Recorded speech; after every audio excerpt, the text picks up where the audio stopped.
بسم الله الرحمن الرحيم. الحمد لله رب العالمين والصلاة والسلام على أشرف الأنبياء محمد وعلى آله وصحبه وأمته أجمعين أما بعد.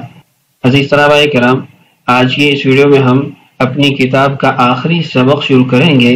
حصہ دوم کے اعتبار سے یہ 18واں سبق ہے، جبکہ کتاب کے اعتبار سے یہ ہمارا 36واں سبق ہے.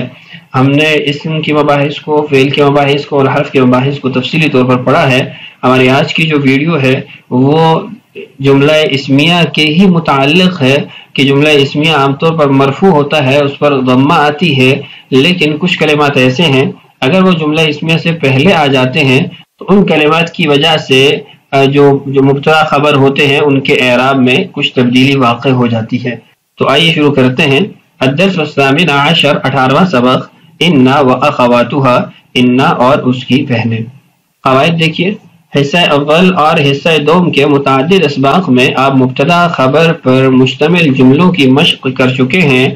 آپ نے ان اسباق میں پڑھا ہے کہ مبتدا اور خبر دونوں ہی مرفوع یعنی پیش والے ہوتے ہیں. فرق صرف یہ ہے کہ مبتدا عام طور پر معرفہ اور خبر عام طور پر نکرہ ہوتی ہے. مندرجہ ذیل جملوں پر غور کیجیے. اللہ غفور. اب دیکھیے لفظ جلالہ یہاں پر مبتدا واقع ہوا ہے، معرفہ ہے اور اس پر ضمہ ہے. غفور یہ خبر واقع ہوا ہے، یہ نکرہ ہے اور اس پر رفع موجود ہے، پیش موجود ہے. الامتحان قریب. الامتحان مبتدا ہے، معرفہ ہے، ضمہ موجود ہے. قریب یہ اس کی خبر ہے، نکرہ ہے اور ضمہ یعنی حالت رفعیم ہے. الکتاب استاذ. الکتاب یہ مبتدا ہے اور معرفہ ہے اور آپ نے دیکھا کہ اس مرفوع ہے. استاذ یہ نکرہ ہے، خبر واقع ہوئی ہے اور اس پر بھی ضمہ ہے. اسی طرح باقی مثالوں میں بھی آپ دیکھیں گے تو آپ کو یہی اعراب ملیں گے. الفناء ضیق، الفاکہۃ حلوۃ، المصباح مضیء. یہ تمام تر جملے مبتدا خبر کے جملے ہیں اور ان کا جو مبتدا ہے معرفہ ہے تو اس پر ایک ضمہ ہے اور خبر نکرہ ہے تو اس پر دو ضمہ یعنی تنوین موجود ہے. اوپر کے سب جملوں میں پہلا لفظ مبتدا ہے اور دوسرا لفظ خبر ہے. آپ ان جملوں کے پہلے لفظ کے آخری حرف پر ضمہ دیکھ رہے ہیں، پیش دیکھ رہے ہیں. آئیے اب ان جملوں کے شروع میں ایک ایک لفظ کا اضافہ کر کے دیکھیں کہ ضمہ باقی رہتا ہے یا نہیں. یعنی اوپر جو انا و اخواتها ہے اس کو یہاں صاحب کتاب نے ابتدا کے اندر لکھا تو نہیں ہے. یہ 6 ہیں، انا، انا، کانا، لیتا، لکننا، لعل. یہ انا و اخواتها کہلاتے ہیں. ان سے متعلق اب نیچے بات ہوگی کہ جب یہ مبتدا خبر کے جملے پر واقع ہوں گے تو اس میں کچھ تبدیلی کریں گے. دیکھیے ان اللہ غفور. اب دیکھیے پہلا کلمہ تھا اللہ غفور، لفظ جلالہ پر ضمہ تھی. اب جب کلمہ انا داخل ہو گیا تو لفظ جلالہ پر فتحہ آ گئی ہے، نصب آ گئی ہے. ان اللہ غفور، اور جو اس کے بعد خبر تھی مبتدا کی وہ اپنی حالت پر اعراب کے اعتبار سے باقی ہے. تو اس کو کہا جاتا ہے انا کا اسم اور انا کی خبر. یعنی مبتدا خبر پھر ان کو نہیں کہا جاتا بلکہ اسم انا خبر انا کہا جاتا ہے. علمت ان الامتحان قریب.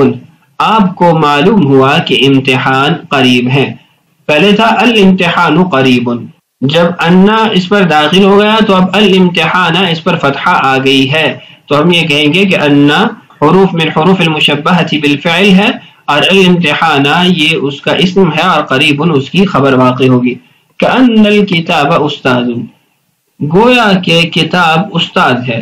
کأن جب یہ الکتاب استاذ کے جملے پر داخل ہوا تو دیکھیے الکتاب یہ الکتابہ بن گیا، اس پر فتحہ آ گئی ہے اور خبر اپنی حالت پر باقی ہے اعراب کے اعتبار سے. تو گویا کتاب استاد ہے. اس جملے کے اندر کأن کی وجہ سے اعراب میں تبدیلی آئی ہے. الحجرات واسعۃ لیکن الفناء ضیق. کمرے کھلے ہیں لیکن صحن تنگ ہے. اب الفناء ضیق اوپر آپ نے پڑھا، اس میں الفناء پر ضمہ ہے اور ضیق پر بھی ضمہ ہے، لیکن دیکھیے نیچے جملے میں الفناء ہو گیا، اس پر فتحہ آ گئی ہے. وجہ یہ ہے کہ لیکن یہ اخوات انا میں سے ہے، یہ من حروف المشبہۃ بالفعل ہے تو اس لیے اس نے اپنے اسم کو فتحہ دے دی اور جو مبتدا کی خبر تھی اب وہ لیکنہ کی خبر بن چکی ہے اور وہ انہی اعراب پر باقی ہے۔ لیت الفاکہۃ حلوۃ، کاش کے پھل میٹھے ہوتے۔ لیتا یہ من اخواتی انا ہے اور یہ اپنے ماں باپ کو فتحہ دیتا ہے اپنے اسم کو، تو دیکھیے الفاکہۃ ہو گیا ہے، اوپر جملہ آپ نے پڑھا تھا الفاکہۃ حلوۃ، تو یہ لیتا کی وجہ سے اس پر زبر آ گئی اور حلوۃ اپنی حالت پر باقی ہے، اس پر ضمہ موجود ہے۔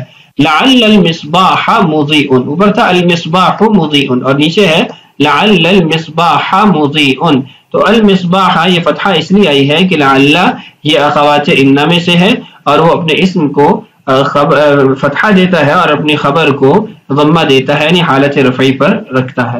تو آپ نے دیکھا ہر جملے کے شروع میں ایک ایک لفظ کے اضافے کی وجہ سے مبتدا پر پیش کی بجائے زبر آ گیا ہے، فتحہ آ گئی ہے اور معنی بھی بدل گئے ہیں۔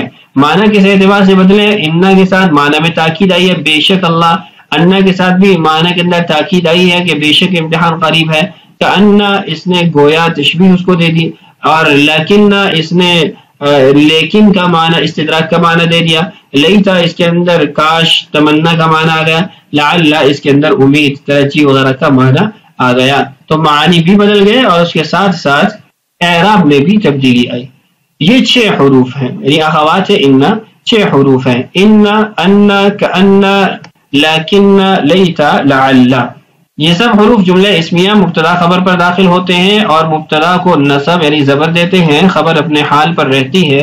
ان حروف میں سے کسی حرف کے جملہ اسمیہ کے شروع میں آ جانے کے بعد مبتدا کو اس حرف کا اسم اور خبر کو اس حرف کی خبر کا نام دیا جاتا ہے۔ آئیے اب ان الفاظ کو الگ الگ دیکھیں۔ ایک مثال دے دیتا ہوں، الکتاب مفتوح، اب الکتاب مبتدا ہے، مفتوح اس کی خبر ہے، لیکن اس سے پہلے اگر آپ حروف مشبہ بالفعل میں سے کوئی حرف لاتے ہیں تو پھر یہ مبتدا خبر نہیں کہلائے گا، بلکہ آپ اس کو اس حرف کی اسم اور خبر کہیں گے۔ الکتاب مفتوح کو اگر ہم کہیں ان الکتاب مفتوح، اب الکتاب جو پہلے مبتدا تھا آپ اس کو کہیں گے کہ یہ انا کا اسم بن چکا ہے اور مفتوح یہ انا کی خبر بن چکی ہے۔ آئیے آگے تفصیل کے ساتھ جو ان کلمات کو ذکر کیا گیا ہم کو پڑھ لیتے ہیں۔ انا اور انا یہ دونوں حروف جملے میں یقین اور تاکید کے معنی پیدا کرتے ہیں۔ مثال کے طور پر آپ نے کہا اللہ غفور، اللہ مغفرت کرنے والا ہے، اس جملے سے صرف خبر سمجھ میں آتی ہے، لیکن اگر آپ انا کا اضافہ کرنے کے بعد کہیں ان اللہ غفور، بے شک اللہ مغفرت کرنے والا ہے، اس جملے سے سمجھ میں آتا ہے کہ کہنے والا اپنی بات میں تاکید اور یقین کے معنی پیدا کرنا چاہتا ہے۔ انا اور انا میں استعمال کا فرق ہے، یعنی انا اور انا معنی کے اعتبار سے وہ تاکید پیدا کرتے ہیں، یقین پیدا کرتے ہیں جملے میں، لیکن ان کے استعمال میں فرق ضرور ہے۔ یہاں آپ صرف یہ یاد رکھیں کہ انا جملے کے شروع میں اور انا جملے کے درمیان میں کسی فعل کے بعد آتا ہے، صرف قالا اور اس سے بننے والے دوسرے افعال مضارع امر نہیں وغیرہ کے بعد انا آئے گا، انا نہیں آئے گا۔ یہ فرق آپ مثالوں کے ذریعے اچھی طرح سمجھ سکیں گے۔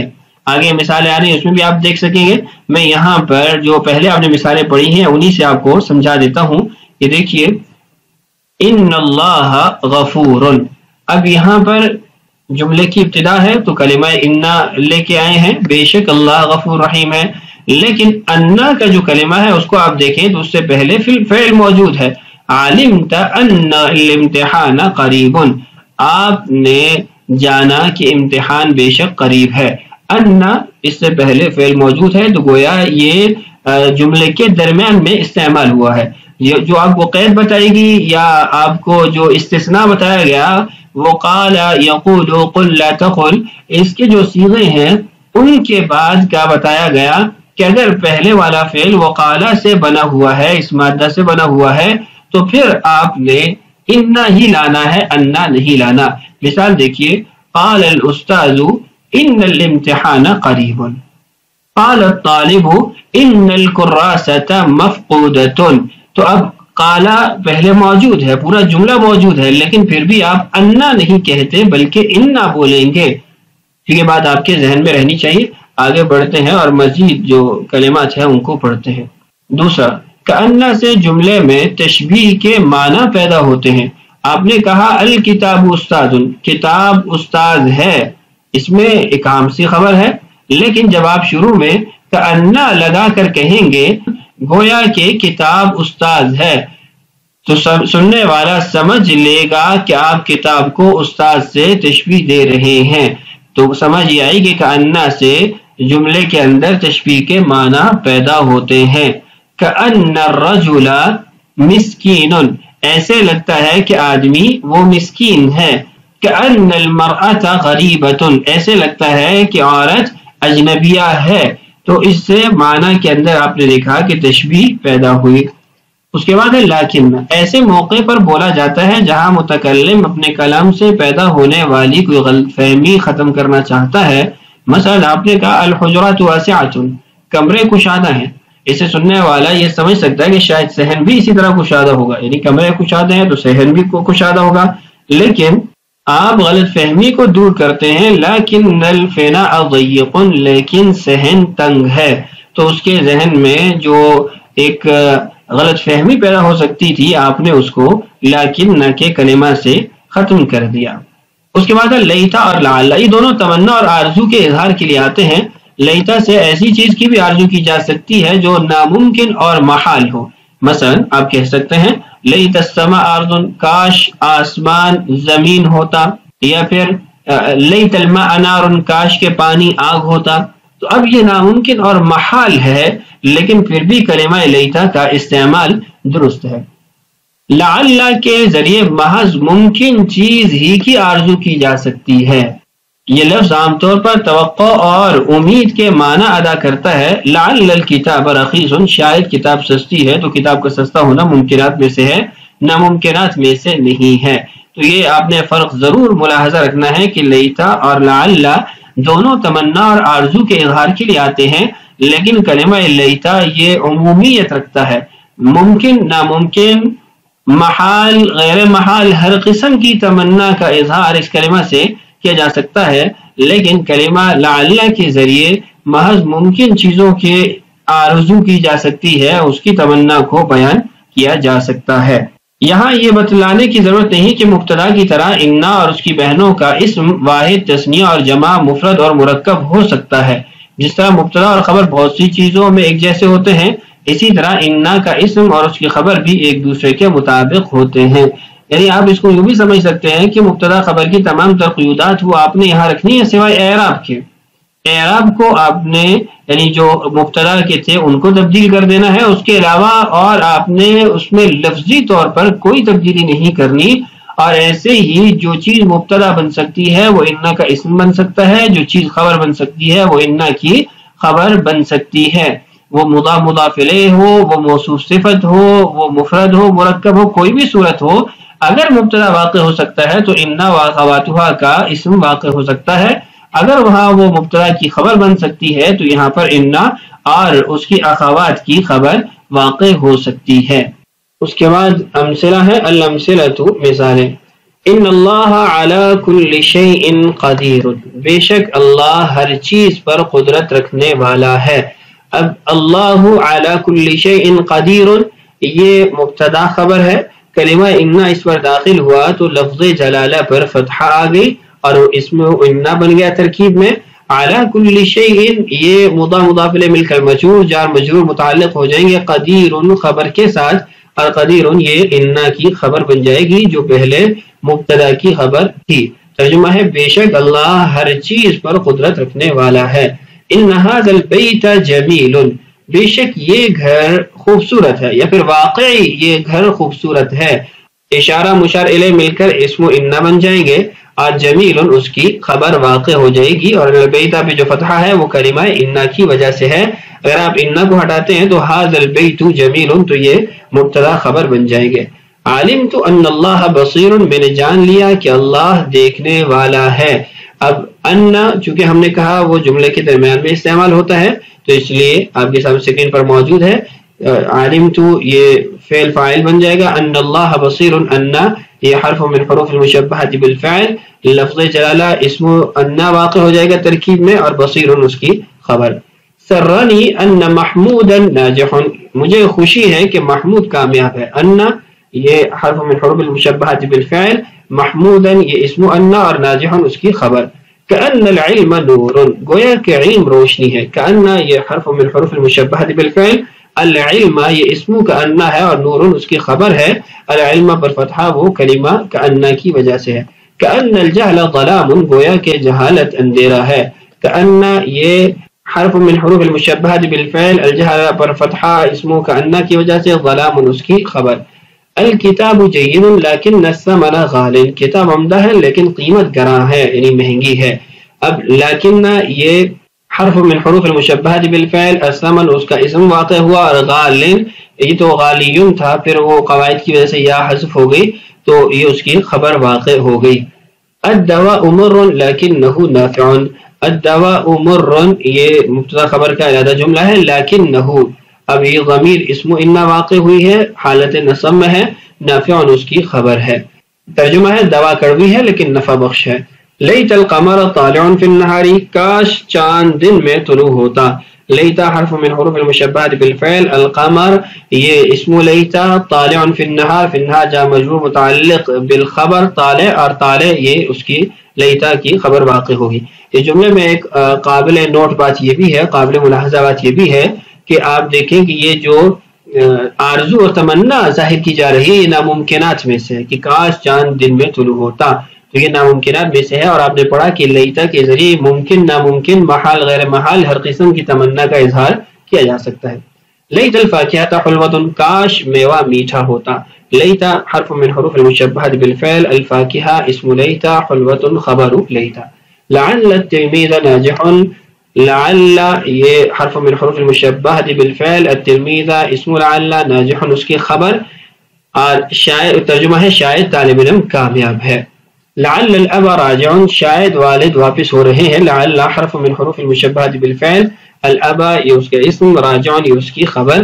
آپ نے ان تمام در جملوں میں دیکھا کہ جو ان کلمات کے اسماء ہیں وہ مفتوح ہیں اور جو ان کی خبریں ہیں وہ مرفوع ہیں۔ تو آج کی اس ویڈیو میں ہم نے کچھ حصہ پڑھ لیا سبق نمبر 18 کا، اس کو انشاءاللہ اگلی ویڈیو میں مکمل کرتے ہیں۔ اللہ تعالی ہم سب کا حامی و ناصر ہو، اللہ تعالی ہم سب کو عربی زبان بولنے کی، لکھنے کی توفیق نصیب فرمائے۔ السلام علیکم ورحمۃ اللہ وبرکاتہ۔